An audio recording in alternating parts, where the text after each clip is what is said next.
आई तिलाच म्हणतात जी लेकरांमध्ये कधी भेदभाव करत नाही. पण ऐका,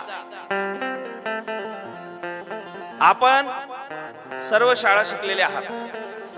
शाळेतून घरी गेलेत की घरी गेल्या गेल्या आपल्याला जेवायला भेटायचं, बरोबर आहे की नाही? का बरं?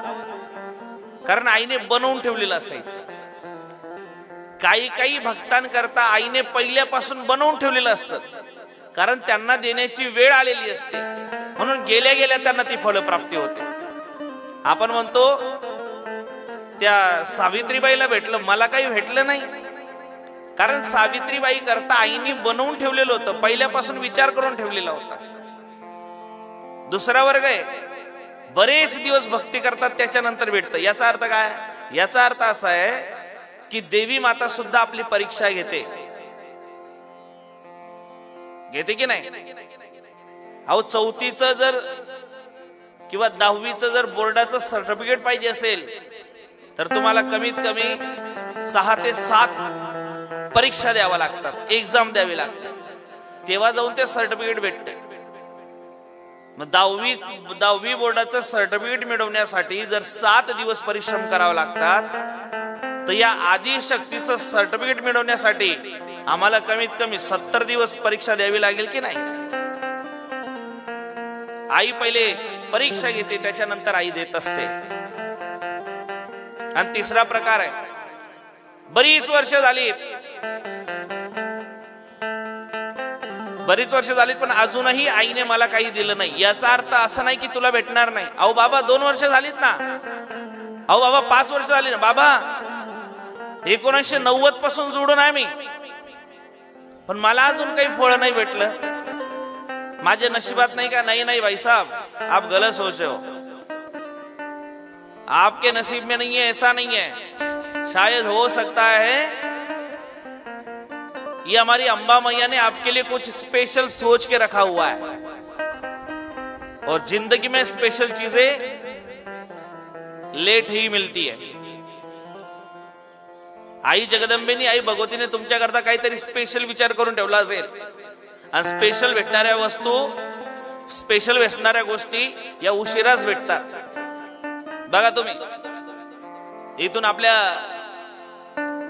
पाल फाट्यावर म्हणजे कुसुंबाच्या लहान गावात जा, बस स्टँडवर जा, तिथे जा, आणि तिथे गेल्यानंतर चहा टपरीवर जा, चहा टपरीवाल्याला म्हणा, भाऊ 2 कप चहा दे बरं. तुम्ही 2 कप चहा दे एवढं म्हणा, पुढच्या 2 मिनिटात तुमच्या हातात चहा असेल. पण त्याच्या पुढे एक शब्द ऍड करा, भाऊ 2 कप स्पेशल चहा दे. तो स्पेशल चहा मिळवण्याकरता 15 मिनिटं लागतील. किती? तो स्पेशल चीजें जल्दी नहीं मिलती है, उशिरा भेटतात, लेट भेटतात, पण थेट भेटतात. कलर सारखा आहे, चहा सारखा आहे, ग्लास एकच आहे, फरक काय आहे? तो रेग्युलर चहा आहे आणि हा स्पेशल चहा आहे. तुम्ही 4 वर्षापासून, 5 वर्षापासून, 10 वर्षापासून आईची भक्ती करतायत आणि आई देत नाही असं नाही, देईल, पण आईने तुमच्या करता काहीतरी वेगळा विचार करून ठेवलेला आहे. आणि म्हणून आपण फक्त हसत खेळत जीवन व्यतीत करत असताना मनोभावाने त्या आईला शरण जाऊन आपली भक्ती निरंतर सुरू ठेवायची आहे. कधी कधी काय होतात, आपण 99 दरवाजे उघडून बघतो, काहीच भेटलं नाही, म्हणून 99 दरवाजे उघडलेत, काहीच भेटलं नाही. शेवटचा दरवाजा आहे, 99 दरवाज्यात काही भेटलं नाही, शेवटच्या दरवाज्यात काय भेटणार म्हणून आपण सोडून देतो. पण त्या शेवटच्या दरवाज्यामध्ये आपल्याकरता काहीतरी असतं. म्हणून भक्ती निरंतर करता. देव प्रत्येकाला बघतोय. भगवान के घर में देर है, अंधेर नहीं. देईल, प्रत्येकाची वेळ आल्यावर भगवान परमात्मा आपल्याला देत असतो. बस ती भक्ती करताना 2 गोष्टी लक्षात ठेवा. एक, भक्ती करत असताना कधी तुमच्या आयुष्यात संशय, आणि सर्वात महत्वाचं संशय आणि अविश्वास कधी निर्माण होऊ देऊ नका. संशय आणि अविश्वास निर्माण झाला कि मग तुम्ही देव उघडून प्याला तरी देव तुम्हाला भेटणार नाही. संशय आणि अविश्वास. आणि दुसरी गोष्ट, भक्ती करत असताना कधी स्वतःच्या आतमध्ये हवा भरू देऊ नका. काय भरू देऊ नका? हवा. काही काही लोक भक्ती करतात पण हवा सुद्धा भरून घेतात. बरं, ही हवा भक्तीची नसते, तो देवाच्या जवळ आहे म्हणून हवा ही अभिमानाची असते. कुठली असते? आणि जिथं जिथं हवा भरते अशोक भाऊ, तिथे तिथे कार्यक्रम होतो. बघा तुम्ही, ते फुटबॉल खेळणारे खेळाडू असतात, जोपर्यंत त्या बॉल मध्ये हवा आहे तोपर्यंत त्या बॉलला ते लातानी मारतात. पण एकदा का त्याच्यातली हवा निघून गेली की कोणी त्या बॉलला हात सुद्धा लावत नाही. तुमच्यात हवा भरली कि मग तुम्हाला सुद्धा देव मारणार, समाज मारणार, कुठून ना कुठून मार बसणार. म्हणून सर्व करायचं पण गर्व येऊ द्यायचा, अभिमान येऊ द्यायचा. कितना भी ऊंचा जाओ लेकिन पैर जमीन पे रखो. आणि ज्याला अभिमान आला, ज्याला गर्व आला, त्याने एकच शब्द तीनदा फिरवायचा. कुठला? जिरणार, जिरणार आणि जिरणार. मग तिथं कथाकार असो की कथाकाराचा बाप असो, जिरणार म्हणजे जिर. भक्ती करत असताना एक संशय आणि अविश्वास, आणि दुसरं म्हणजे अभिमान येऊ देऊ नका. निसंकोच पद्धतीने भक्ती करत राहा. आमच्यातही काही लोक आहेत, थोडस ज्ञानेश्वरीच्या 5, 10, 50, 100 ओव्या पास झाल्यात की लगेच अभिमान येतो. जगद्गुरु तुकोबारायांच्या गात्यातील 50, 100, 200 अभंग पाठ झालेत की लगेच अभिमान येतो. नकोय तो अभिमान. उलट भगवान परमात्मा म्हणतात, भक्ती प्रेमा विन ज्ञान नको देवा. हे देवा, ज्ञान द्यायचं असेल ना तर भक्ती आणि प्रेम मिळून ज्ञान दे.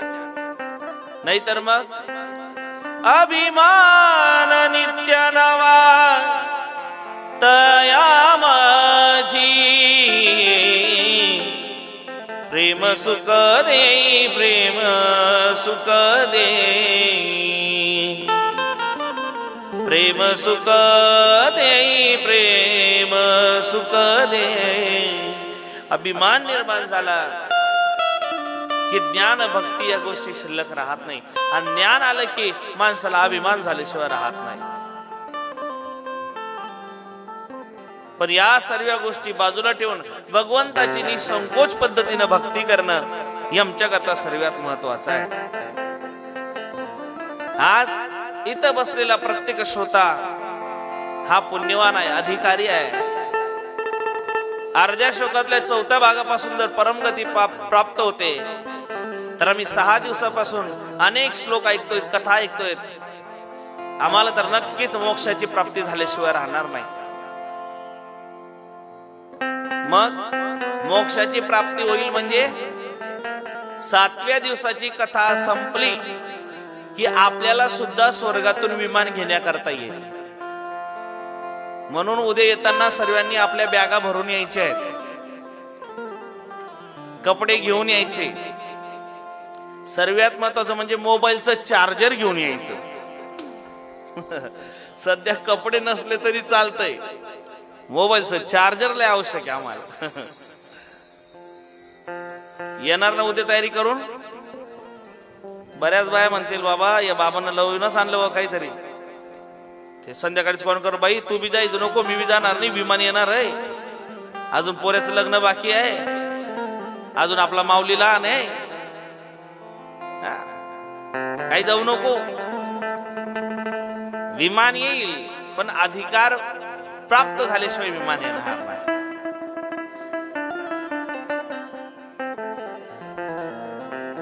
गोकर्णानं श्रीमद भागवत कथा केली, धुंधुकारीचा तर उद्धार झाला. दुसऱ्यांदा श्रीमद भागवत कथा केली तर पूर्ण गावाला घेण्याकरता वैकुंठातून विमान आलं. मग आपल्या करता सुद्धा आई भगवती विमान मागवेल, पण आपली इच्छा असेल तर. कोणाकोणाची इच्छा आहे उद्या विमानात बसायची? आमचा एकटा दादा म्हणतो माझी इच्छा आहे म्हणे. कोणाकोणाची इच्छा आहे पहा, लक्षपूर्वक पहा. सर्व हात उभे करणारे रिटायर गाड्या आहेत. झाले म्हणे आता जायचं जे भगवतीला भेटायला. येईल. तुम्ही भक्तिभावानं देवाला स्मरा. काल आपण पाहिलं शबरी मंदिरात नाही गेली, पण मंदिरातला देव शबरी करता आल्याशिवाय राहिला नाही. शबरीची भक्ती तशी होती आणि आम्हाला सुद्धा त्याच पद्धतीनं भक्ती करायची आहे. काय देते श्रीमद भागवत महापुराण आम्हाला, काय देतं काय नाही देत श्रीमद भागवत महापुराण आम्हाला. कुठली फलश्रुती श्रीमद देवी भागवत महापुराणाने होते, काय भेटत नाही श्रीमद देवी भागवत महापुराणाने. अरे ज्याला पुत्र संतती नाही त्याला पुत्र संतती होत आहे, ज्याच्याकडे संपत्ती नाही त्याला संपत्ती प्राप्त होत आहे. पाप्यातल्या पापीला तरुण जाण्याचं एकमेव साधन या मृत्यूलोका म्हणजे श्रीमद देवी भागवत महापुराण आहे. आपल्या पितरांना मोक्षाची प्राप्ती व्हावी असं वाटत असेल तर श्रीमद भागवत महापुराणाचा पाठ आपण त्या ठिकाणी केला पाहिजे. अपुत्रो लभते पुत्रान् धनार्थी धनम्याप्नुयात् विद्यार्थी प्राप्तुना द्विन्दात् कीर्तिमण्डित भूतलहा. श्रीमद देवी भागवताचं भक्तिपूर्वक जो वर्णन करतो, श्रवण करतो, त्याला काही कुठलीही गोष्ट दुर्लभ नाहीये. अशी जगात कुठलीच गोष्ट नाही जी त्याला भेटू शकत नाही. Impossible says I am possible, impossible खुद कहता है कि मैं पॉसिबल हूं. आणि ते सामर्थ्य श्रीमद देवी भागवत महापुराणामध्ये. पुत्रहीन माणसाला पुत्र प्राप्ती होते, धनहीन माणसाला धन प्राप्त होतं, विद्याहीन माणसाला विद्या प्राप्त होते. या पूर्ण भूलोकामध्ये कीर्ती मान सन्मान ती प्रतिष्ठा त्याला भेटत असते. अशी अनेक फल त्या ठिकाणी या श्रीमद देवी भागवतामध्ये आहेत. मग हे श्रीमद देवी भागवत कोणी सांगितलं, पुन्हा एकदा तुम्हाला रिमाइंड करून देतो. सर्व जग जन्म झाल्यानंतर एका वटपत्रावर भगवान विष्णूंचा जन्म झाला. भगवान विष्णू बाल स्वरूपामध्ये वर्णन करतायत, मी ते आलो कुठून, माझी निर्मिती कोणी केली, माझी उत्पत्ती कशी झाली, कोणी आणलं, कोणी मला निर्माण केलं. तेवढ्यात आकाशामध्ये दिव्य अशी त्या ठिकाणी वीज चमकलेली आहे. साक्षात आई भगवती आकाशात येऊन त्या ठिकाणी भगवान विष्णूंना म्हणते की बाबा हे जग निर्माण करणार दुसरं तिसरं कोणी नसून मी आहे, तुला निर्माण करणारी दुसरी तिसरी कोणी नसून मी आहे. सर्वं खलविदमेवाहं ज्ञानदस्ति सनातनं.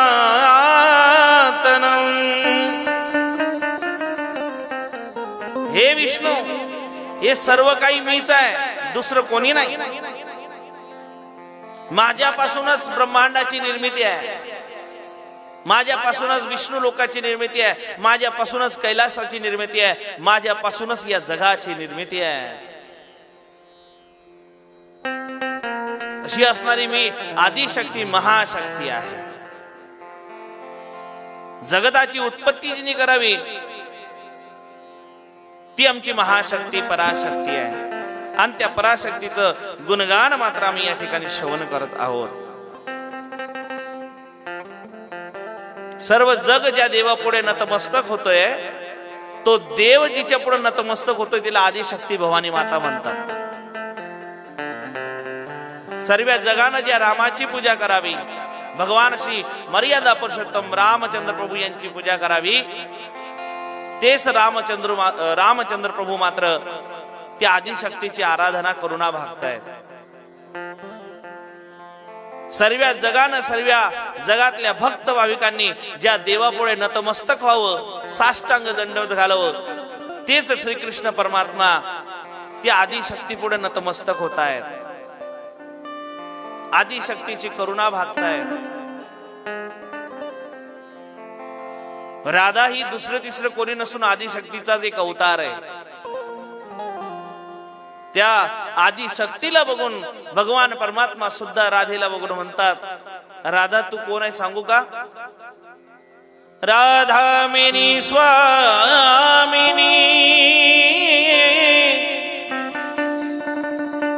मैं राधे दास,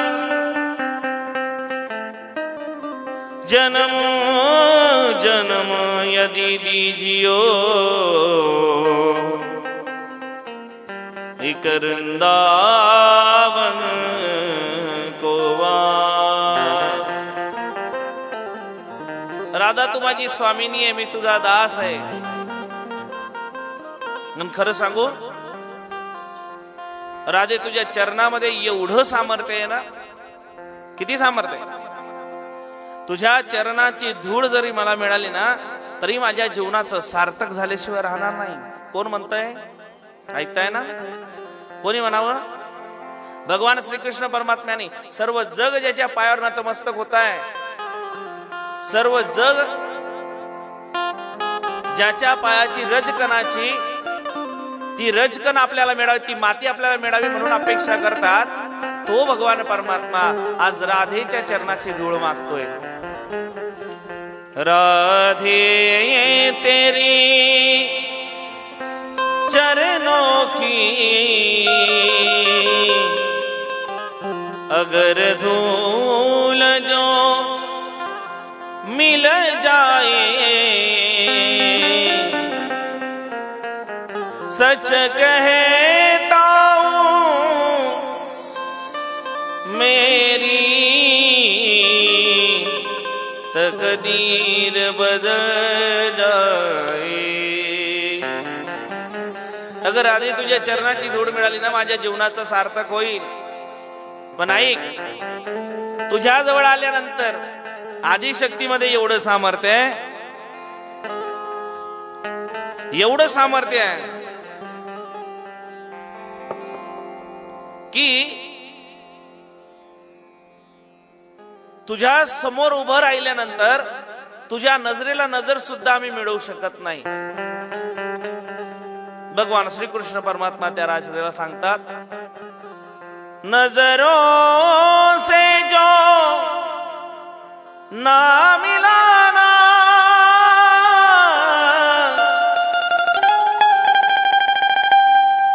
चाहे जितनी सजा देना, नजरों से जो मिल जाए मुश्किल है समझ जाए. सच कहता हूँ, सच कहता हूँ, सच कहता हूँ मेरी तकदीर बदल जाए. तसं आपण सुद्धा त्या अंबिकेला म्हणायचंय, मैया तेरे चरणों की अगर धूल जो मिल जाए, सच कहता हूँ मैया तकदीर बदल जाए. हे सामर्थ्य त्या आदिशक्तीमध्ये आहे. सर्व जग ज्या देवा करता रडत, त्या देवाला जर राधा दिसली नाही तर देवाने रडावं, कुठे गेली माझी राधा, कुठे गेली माझी राधा, कुठे गेली असेल, कुठे गेली असेल. आणि नाही दिसली तर जेवण नाही, पाणी नाही. भगवंतानं सर्वांना अट्रॅक्ट केलं, पण भगवंताला अट्रॅक्ट करणार जगाच्या पाठीवर एकमेव म्हणजे कोण असेल तर ते श्री राधा आहे. बोले राधा राणी सरकार की.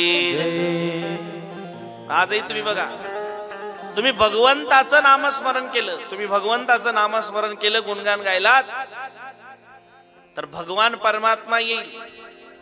पण तुम्ही श्री राधेजीचं गुणगान गायलात, श्री राधेजीचं नामस्मरण आणि भक्ती केलीत, तर राधा राणी पण येईल आणि भगवान परमात्मा सुद्धा येईल.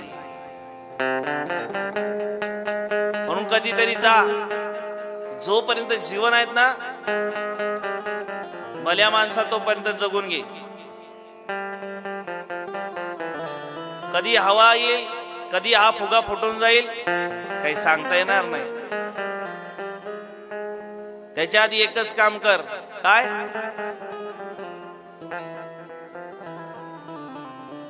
एक काम कर. काय करायचं?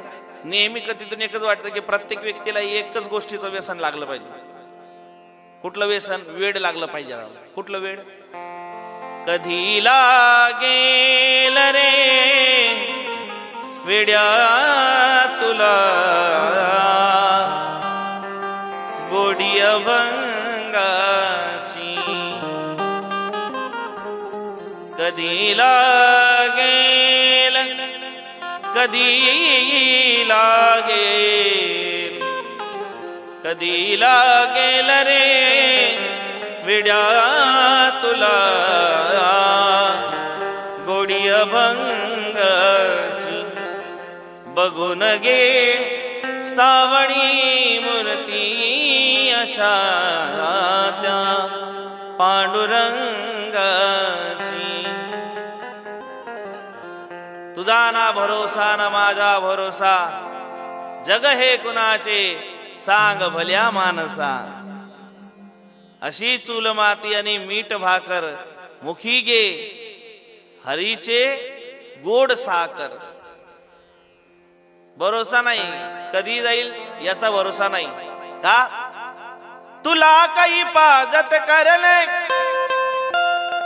तुला का करे रखवाली. उड़ जाएगा एक दिन पंछी रहेगा पिंजरा खाली. उड़ जाएगा एक दिन पंछी रहेगा पिंजरा खाली. उड़ जाएगा एक दिन पंछी रहेगा पिंजरा खाली. ओ पिंजरा खाली, पिंजरा खाली, पिंजरा खाली, पिंजरा खाली.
जाएगा एक दिन पंछी रहेगा पिंजरा खाली.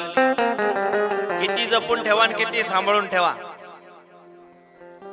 पण ज्या दिवशी देवाच्या मनात आलं त्या दिवशी देव मेसेज पाठवल तुम्हाला, हॅलो.